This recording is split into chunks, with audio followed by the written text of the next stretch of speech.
ukuthi ngiqalephi, yabo. Because lento lena ngiphethe kabi ngale ndlela yokuthi angikwazi usho ukudla.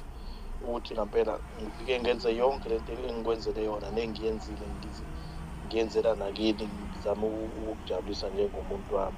Kodwa wena namhlanje usuzokwazi ukuthi uvele ukuthi ucela sihlukane kanjalo. Futhi nakhona ucela uyakutshela ukuthi ayisamfuni ngoba ngiyisilima wathomba.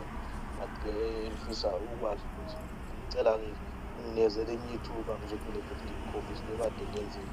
Ukuthi yazi zonke into zami zihleli kuwena, yonke into yami ibhalwe ngami.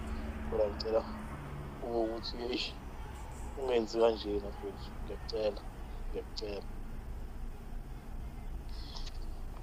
Inkinga yakho ukuthi awulaleli. Ngikutshelile ukuthi just stay away from me. I've been telling you to stay away from me.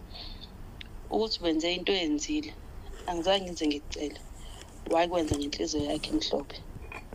And angeke ngize ngiqamba manje ngithi angiboni. Ngiyabonga kakhulu. I am where I am today because of you. Kodwa inhliziyo yayiphakela. Ngeke ngikwazi ukukuthanda ngenkani just because manje uwenza ukuthi nokuthi ekhaya wena ungathi ungikhokhela, ungithengele ipaint, ungithengele i-roll-on. At the end of the day inhliziyo yayiphakela.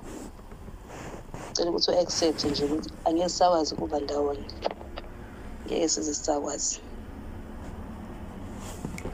Manje ungala ngoba usuqede i-degree. Yazi bese nginethemba lokuthi manje usuqedile nawe esikoleni uzothola umsebenzi bese siyasebenza nawe. Silekelelane njengoba kade ngiphusha intabalazo ngingedwa. Ngiyaxolisa ukuthi khona engikwenzile. Ngicela uxolo kodwa akwazi ukushiya msebenzi. So kahle all along lento yakho le bekuyi-investment. So wena bowuinvesta ngami. Abanye abantu ba-investa endaweni ezinkulu, ba-investa emabhenki, ba-investa into zabo lezi ngami. Yona into zabo ukungitshela yona. So mina shuthi you trying to tell me ukuthi I owe you ukuthi ungisizile. That was not the agreement. You just said uyangisiza ngoba uyangithanda.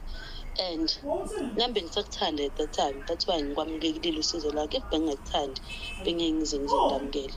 But njengamanje awukwazi ukungitshela ukuthi bewuthi sengizokusiza ngisebenze. Why? Yabona nje isidingo siqeda kisho just made everything worse.